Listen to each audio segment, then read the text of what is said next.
it's like they feel it as like the Titanic, the sunken ship. But it's like we can see how progressive and how like forward it could be. So that was one of my first things. I was like, I need to see what's happening here. I need to get down with the artists themselves, have the conversations. That was one of the reasons I was like, VIP Unlock Ghana needs to happen, because other people also need to hear the story and the frustrations as well. Yeah.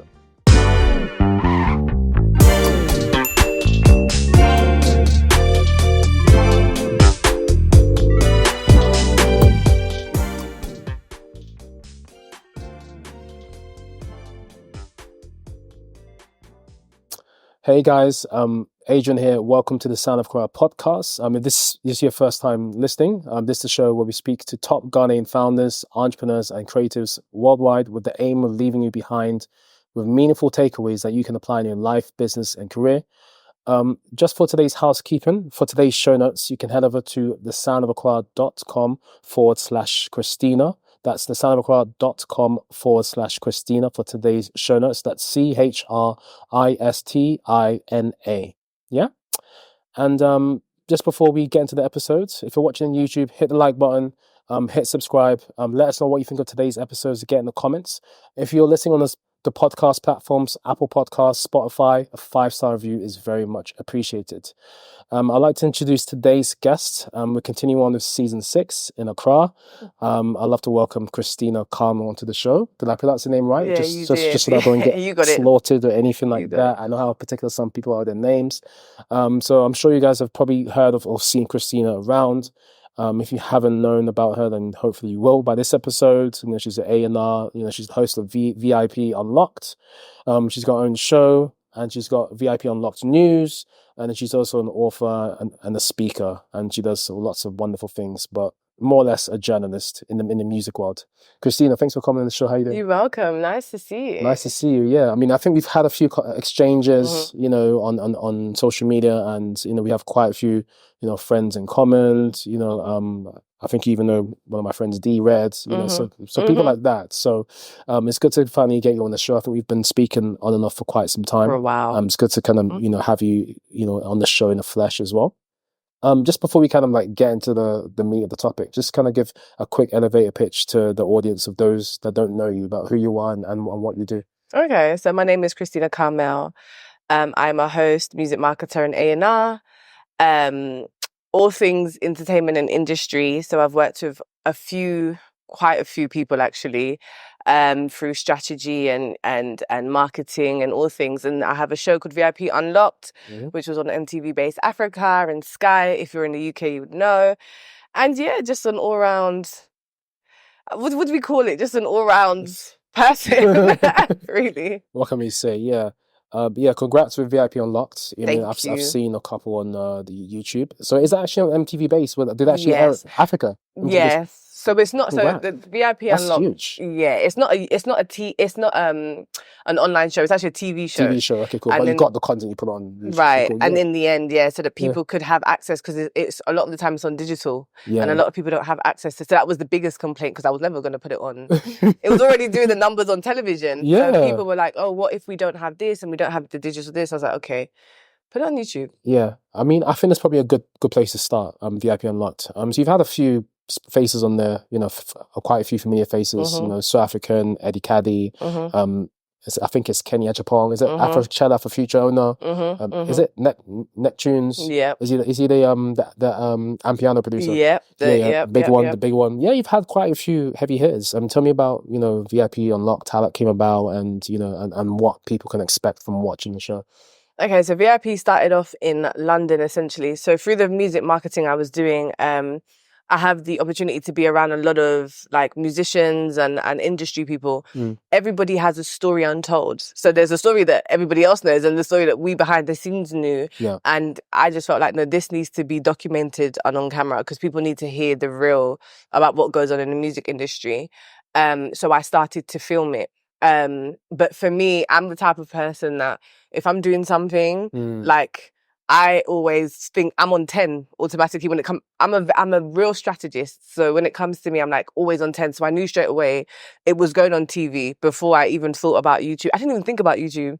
Okay. Straight to television. So started to get the networks in. This is the idea I have. Yeah. And yeah, let's just get behind it. It started off, the first season was done in London.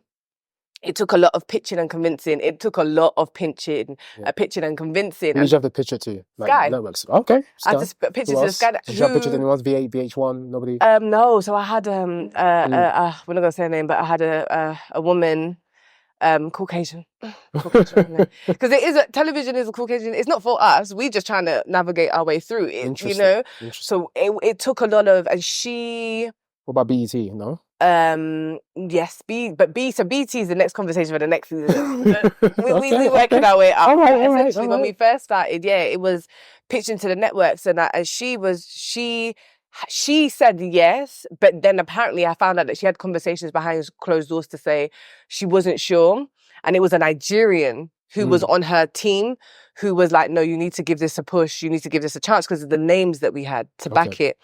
By the time we finished, it was like 8 episodes. By the time we finished, she wanted to come to the last filming was Afrobeat. She wanted to come to the studio. She wanted to see what was going on. We were the second highest rated show on the network. Wow. So then I want a season 2. And at that point, I was like, I'm going to Ghana. And I dipped out and I did a next season in Ghana, because it's very tricky for creators when it comes to the business side. Yeah. So after season 1, I learned a lot and I needed a minute to really master the business. Came to Ghana. Again, see, the Ghana music industry, it's a story of its own. Absolutely sensational. There's a lot that goes on here. A lot that goes on here for creatives. And I was like, no, we need to document this as well. Hit the ground with season 2. Again, didn't even think about YouTube straight. I was like, MTV. I had someone on MTV that was following me on Instagram. So I was like, let me try. You can only just try and see. I shot my shot and it hit nicely. A lot of back and forth conversation. Then got it on MTV Africa and MTV West. MTV Base West. Wow. That's it. MTV Base West. Yeah. Is that West Africa? Yeah, so there's 2. They've separated it. So they have MTV Base Africa, MTV Base West. Why? And some other, yeah. Why is it like that? Why can't they just and there's more. There's MTV Base Nigeria, there's MTV, there's loads. Okay. So I just was able to dominate those 3 divisions, which makes sense. Fantastic. That's huge. No, well done to you. And let's kind of take a step back, because you mentioned moving to Ghana, and that's huge, right, for anybody. I'm sure that's how long ago was that? 3 years. Okay, wow, time's flown by. So fast. So I'm sure they've learned a lot since you've been here.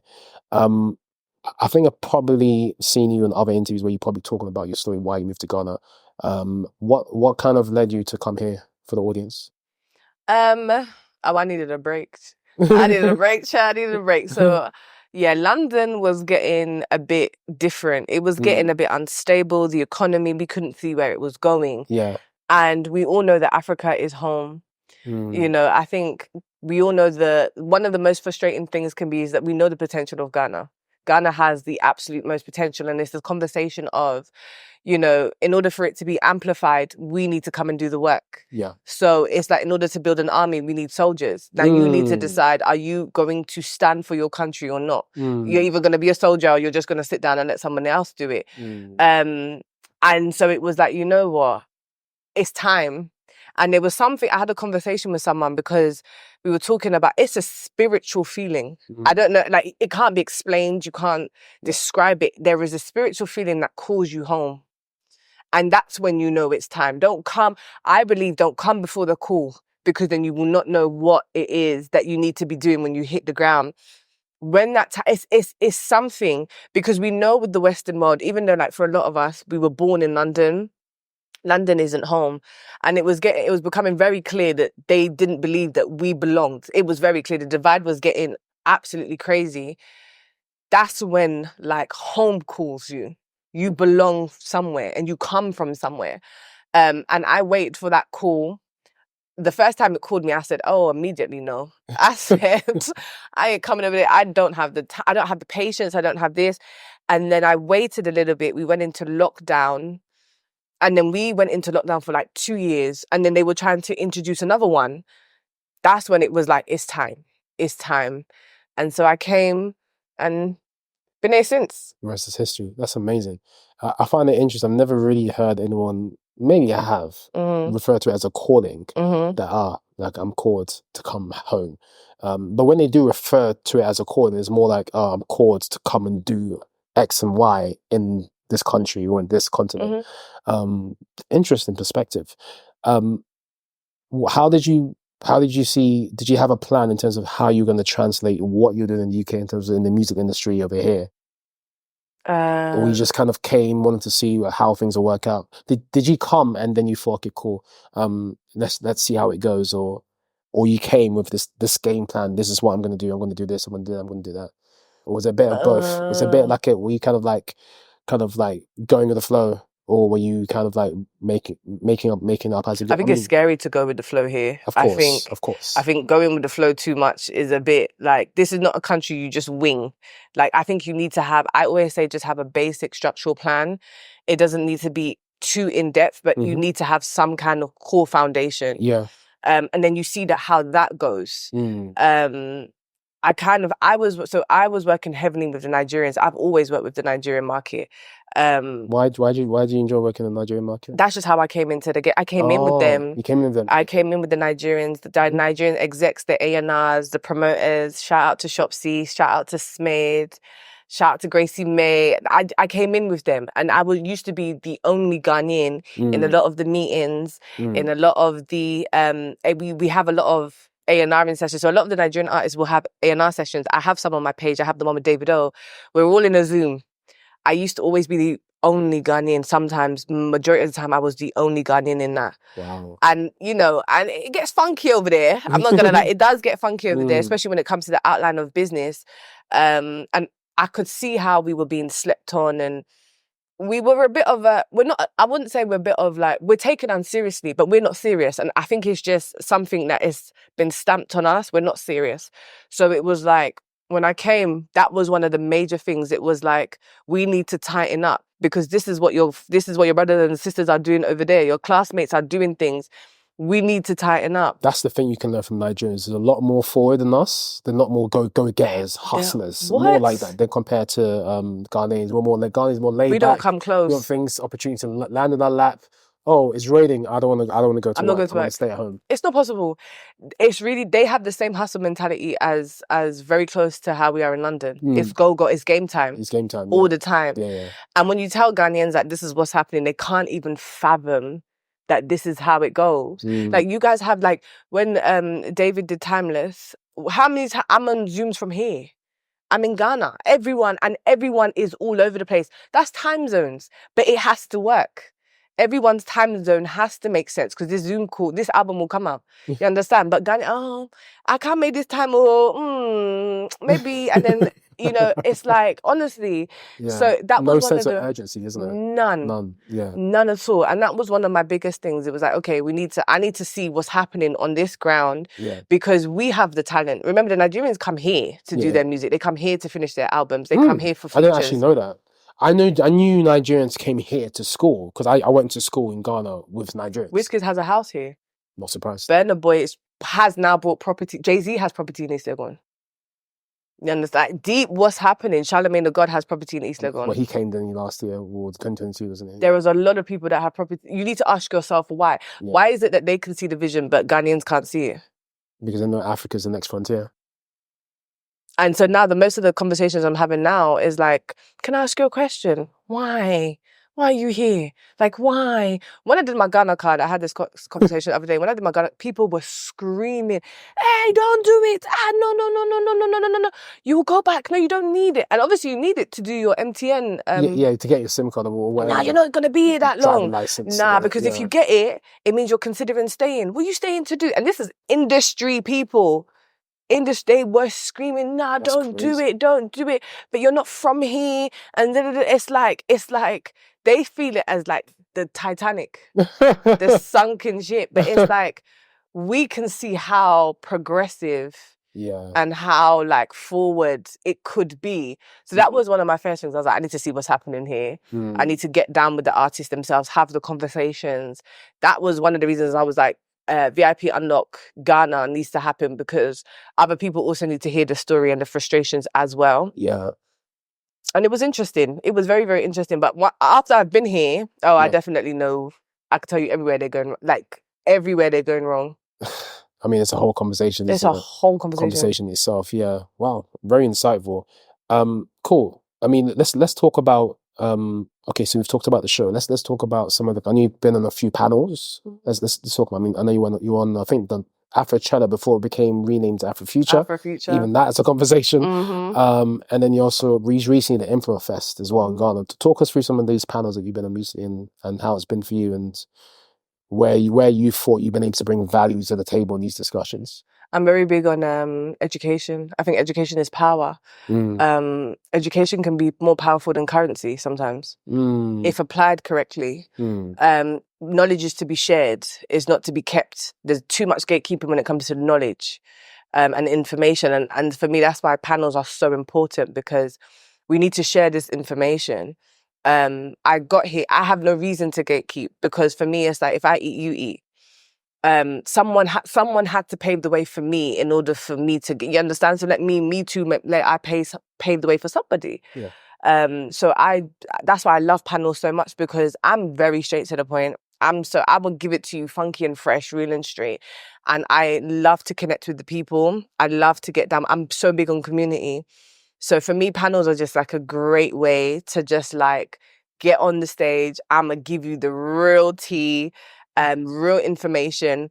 And then I always say to people, do with that as you please. Because there's some people that will take this information, they won't apply it. Or some people will feel, oh no, like, because sometimes the truth is it's hard sometimes.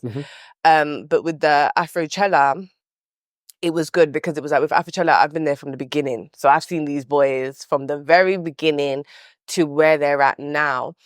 And it was very good to see how I'm so big on, like, one thing I love right now, what's happening is we're bringing a lot of like the professionals from all different corners of the world into Ghana to spread knowledge. People who are not necessarily even Ghanaian. And I think that's key, because it's not just about us, because there are so many people in so many sectors doing so many big things, but are not necessarily Ghanaian. And so it doesn't always have to be this concept of like for us, by us. Not anymore. We don't have time. Like, our economy is all over the place. We don't have the time. Like, now we need to spread knowledge in the masses really quickly. So whoever is willing to talk, like, come out and share your story and give, especially the youth. Ooh, so much talent. Untapped talent. But what can they do? What's the future for the youth looking like? I mean, because they have smartphones, the and power's this is in the their problem, hands now, isn't because it? now they have so much knowledge and nowhere to apply. That's what's scary. Platforms, content platforms, no?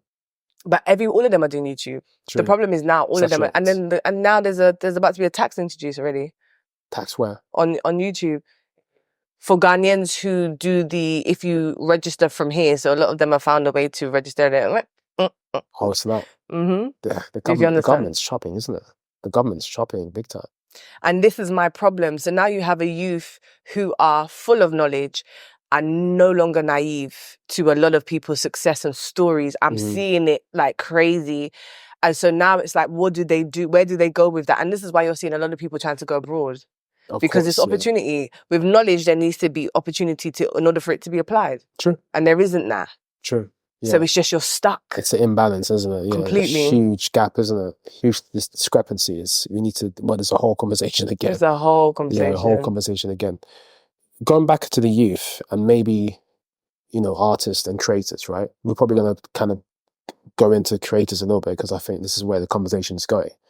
How do you see, like, artists, creators, let's say in Ghana, like maybe those that want to go independent, how do you see them like making money from their craft? Because it's a bit easier today than it was maybe a few years ago. But I mean, how do you see that working, and what opportunities do you see in that space, like independent artists, creators, utilizing their own platforms, YouTube, uploading their own music to Spotify, Boomplay, etc., trying to do their own tour? Need design for your startup? Switch to workspaceglobal.com, the internet's simplest design service. Skip the agency and freelancer headaches. Our platform connects you instantly to vetted creatives. to get your logos, websites, and marketing materials fast, all managed for you by our team, software, and AI. So you can focus on what you care about most, growing your business. Try us for free. Workspaceglobal.com. So I think definitely King Promise is someone who definitely I can see taking over and touring within the African market. It's not easy because a lot of key countries within Africa already have their dominant artists. That's why I said it's kind of different, because if you look at someone like Diamond Platnumz, dominate. So it's very hard, and this is why collaboration is very important. I think it's very, very important. Is it because the African music industry is smaller than, and it's only now becoming profitable, and it's only Afrobeats now is only now being monetized. Like the game is so raw now, so fresh, that if you know and you apply now, you will be laughing if you know the game. I mean, you got like Burna Boy in Apple Music now, isn't it? That's huge. Because corporate now is ready to pump money in, because now they understand the value. There's not too much trust and this is why I say, like, shout out to Shopsy. Shopsy has been an advocate for Afrobeats from the very beginning, where it took convincing about even being African. Wow. We've gone from a time where, like, growing up in London, remember how it was to be African? Oh yeah, everyone's kind of shy. So everybody used to be like they're West Indian. Yeah, it was just high. Everyone's like, everyone wants to be Jamaican, isn't it? Because it's much cooler now. It's the other way around.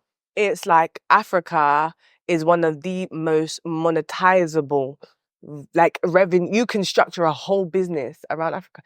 And it's so crazy how far we've come. So I think now a lot of companies understand that and they're ready to push. It's crazy. I mean, in Selfridges, I think Ghana must go back for like £1,000 and stuff like that. Which designer was that? Yeah. I can't remember. Yeah, there was a runway designer with the gut. Can you imagine? Yeah, and even there's like an American dude now, he's taken a kente and he's turned into blankets.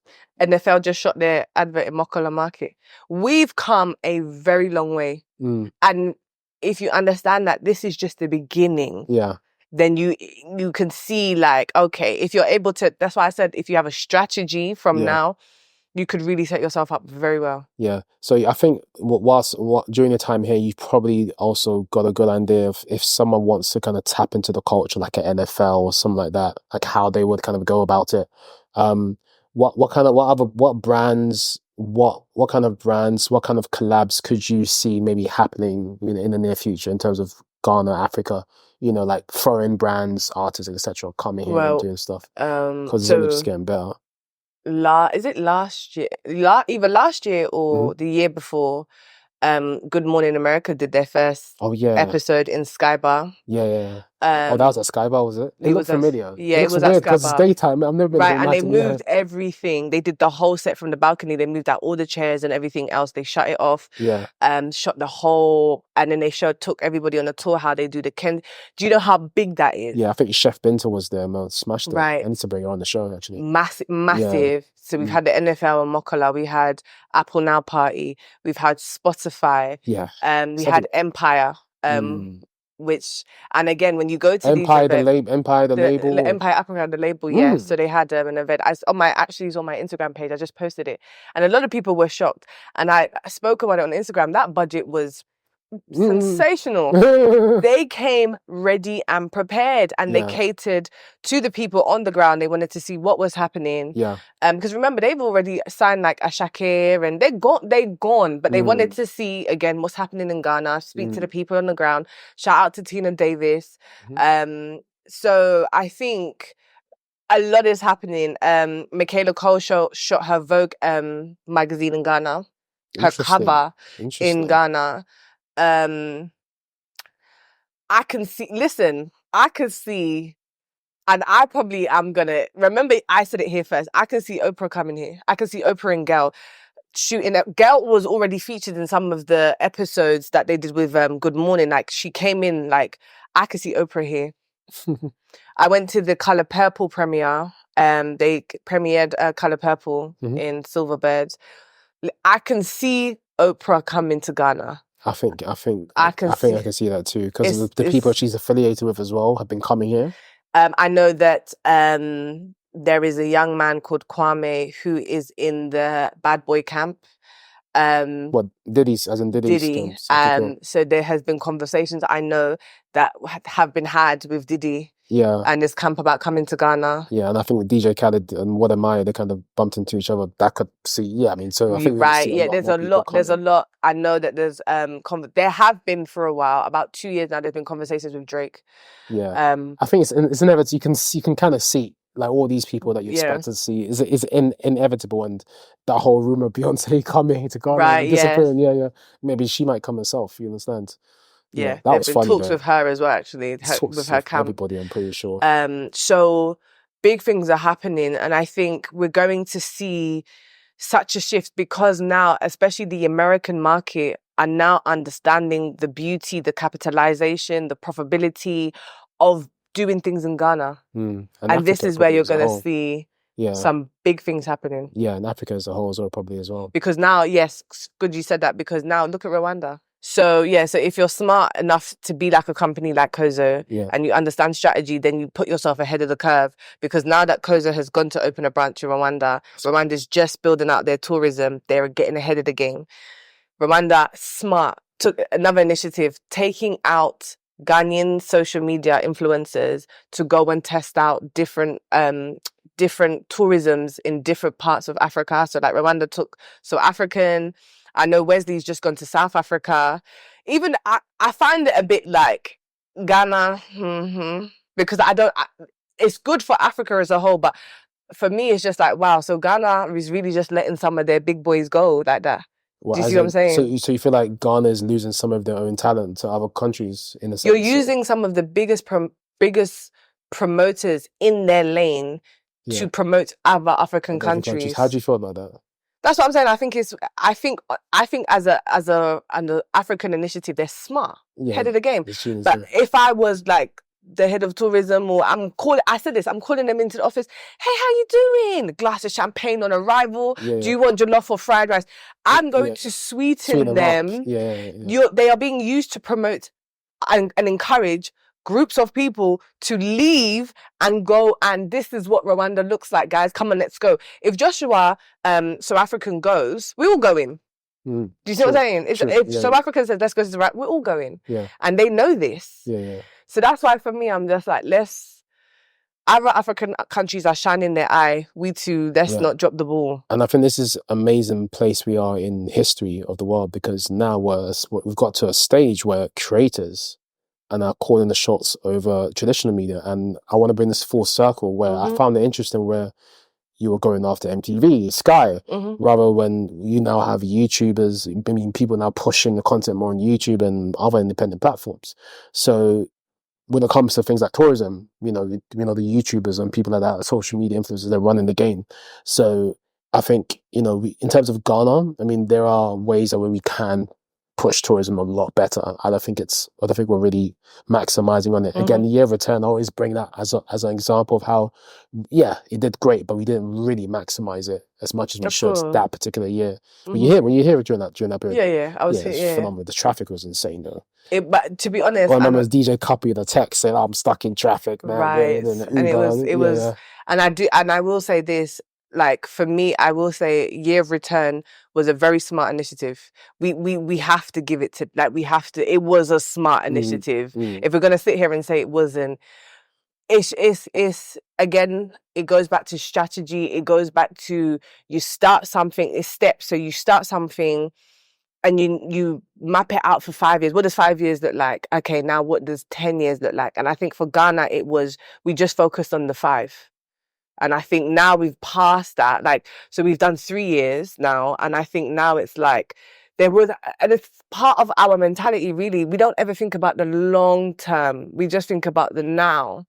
So now we're seeing the long-term effects, and some positive, some negative, more negative now than positive, but it started off strong. And so that's where I'm always a bit like, we can't say it wasn't a good initiative. Yeah, no, it was a good initiative, of course. Things could have been better, but it was a good initiative. Okay, cool. So of course, you're doing some great things. You're female as well. Fantastic. How would you say the industry is treating women and females as a whole? So, I mean, music industry. How do you feel about that? Um, So, I know it's a whole conversation, but I guess you can share what yeah, you're no, do you know comfortable what? sharing. It's not easy Yeah. to be a female in whatever lane you're doing, especially when it's male dominant heavy, right? Mm. Um, Do you see more male dominance here than you did oh in the yeah, West? oh yeah, oh Because yeah. it's quite It's more. stereotypical of How many African women in the culture, industry isn't are it? there? Yeah, It's more there isn't. stereotypical of African Yeah, culture. yeah, Cool. yeah, yeah. But there's always like, there's always kind of like layers to it. But I always say like, you have to, like, as a woman, you have to stand on business. Like I just had this. I'm laughing because I just had a situation the other day where it was like I was supposed to work with a company. And they were trying this whole feminine thing, and I had to shut them down. And I said, you know what, actually, I'm not even really going to partake in this. And I had to end it because I was like, I can't see where this is going. And for me, it's like, what you're trying to do is you're trying to humble me as a woman. And woman to woman, because it was a woman who was representing the company. I was like, this is not women empowerment at all. This is not even empowering.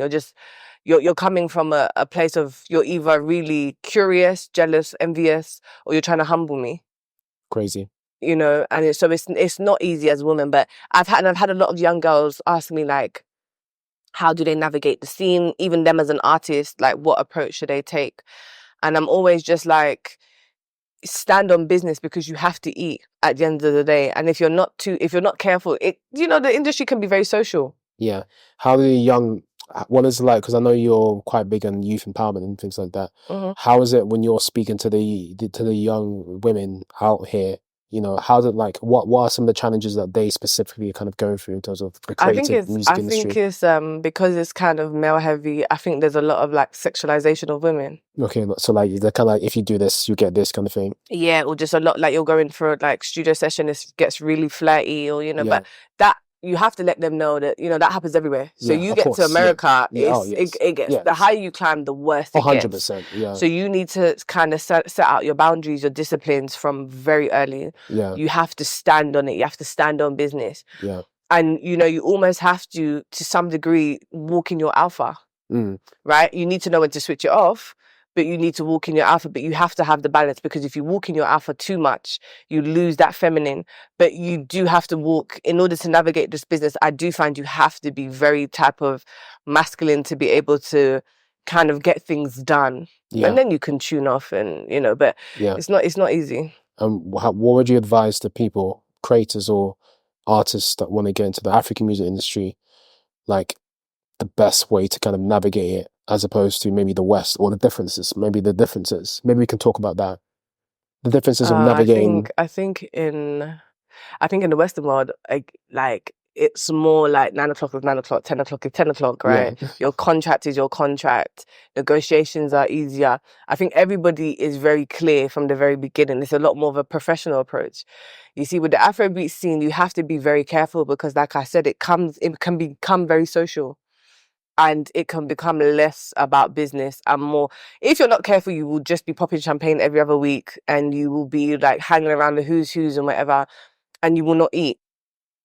You have to have boundaries. I think UK, America is very much like the celebrations comes after the business. Here, the business is secondary sometimes, easily. And some people know what they're doing. Some people make it like that intentionally. Yeah. And that's with everything. Like, a lot of people will tell you that. So you need to, again, very much from the very beginning, stand on business. People will, especially with the African culture, sometimes it does get a bit like, oh, like, what's your problem? Like, why are you like that? Like, oh, like, loosen up, because you do have to be like, listen. But once you start to walk your talk, and that is who you are, and it becomes a part of you, the moment someone deals with you, they know what time it is. So they will know time. Like, business has to be like primary, it has to be paramount, but you have to, because I see it here a lot where business is secondary. I can see it. So the main thing I'm getting from this is discipline is key. Absolutely key. Business here is very social here, in comparison to, like, I don't know how you found it, but in comparison to like London, Yeah. If you're going for a business meeting, like you'll go for a business meeting, you might have like food, you might have drink, but it's a business meeting. It's not business. And I've done this before, like where it's like it might be a business meeting, and then we've ended up in like polo. You see what I'm saying? Yeah. That you might end up at Polo Beach Club in the end. And Yeah. it's like, but I'm very aware that that's happening. Yeah. Like, I'm very aware that this was a business meeting and it's turning social. So I know when to go home or I know when to pull away. Someone who I will say I noticed does this a lot, if you pay attention, is Kenny from Afro Future. If you notice about Kenny, if he's in the club, like by 1, he's gone. I clocked that.